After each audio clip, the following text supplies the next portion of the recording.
안녕하세요. 국제 이슈를 보는 새로운 시각의 SOH 뉴스가 12월 12일 지구촌 소식을 전해드리겠습니다.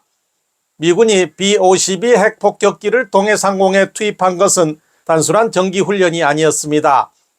일본군의 합동참모본부격인 일본 통합망료 간부는 11일 미군의 B-52 전략폭격기 2대와 일본 항공자위대의 F-35 전투기, F-15 전투기 각각 3대가 전날 동해 공역에서 각종 전술훈련을 실시했다고 밝혔습니다. 이어 이번 훈련을 통해 힘에 의한 일방적인 현상 변경이 일어나게 하지 않는다는 일미의 강한 의사와 자위대 미군의 즉각 대응 태세를 확인하고 일미 동맹의 억지력, 대처력을 한층 강화했다고 설명했습니다. B-52는 미군이 운용하는 3대 전략폭격기 가운데 하나로 핵탄두 탑재 공대지 미사일을 비롯해 최대 31톤의 폭탄을 실을 수 있고 6,400km 이상을 날아가 목표물을 폭격한 뒤 복귀할 수 있습니다.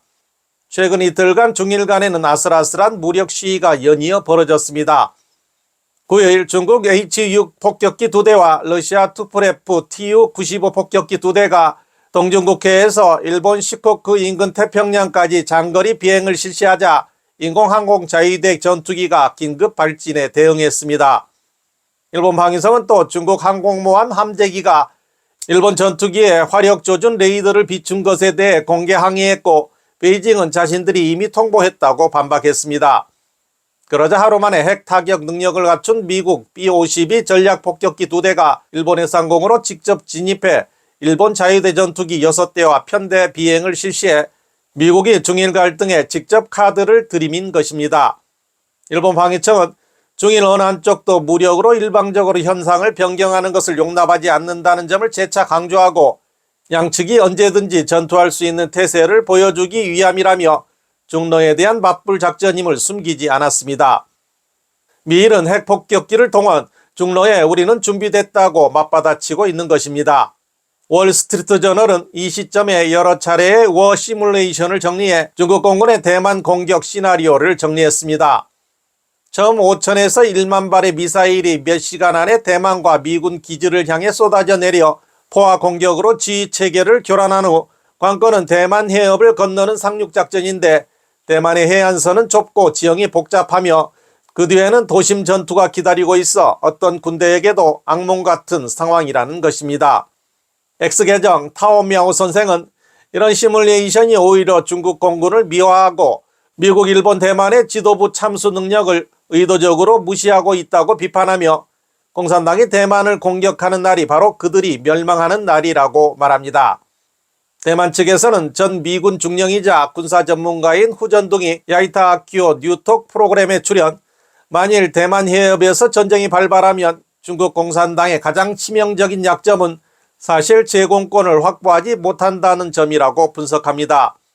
그는 마치 오늘날 러시아 전투기가 우크라이나에 깊숙이 침투하지 못하는 것과 같다며 제26이 매일 대만 해협을 선회하는 모습은 위풍당당해 보이지만 실제 전투가 벌어지면 모두 대만 미사일 사정권 안에 들어온다. 전쟁 시에는 12해리 같은 온건한 경계선은 존재하지 않을 것이며 중국 해안에서 이륙하는 공군기들은 격추될 가능성이 있다고 말합니다.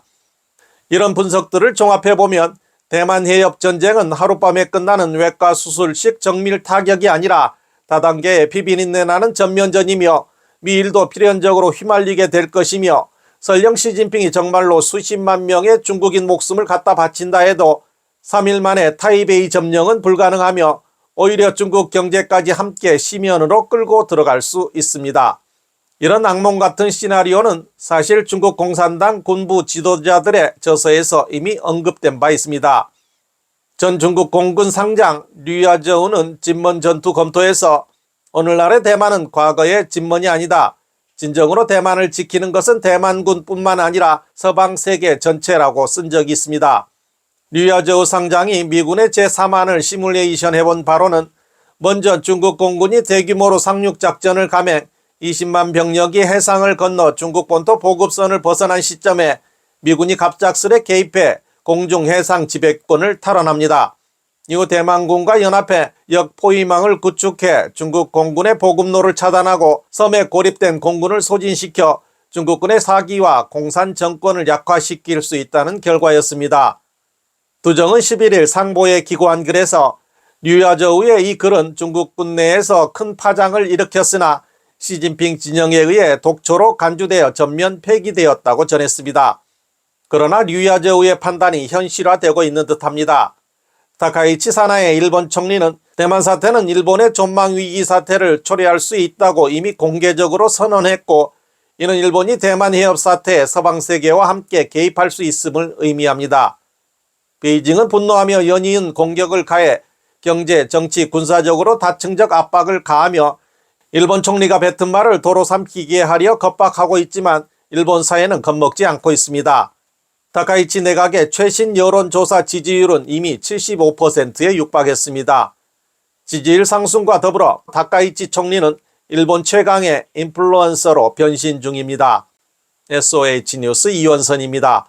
구독과 좋아요는 저희 채널에 큰 힘이 됩니다. 시청해 주셔서 감사합니다.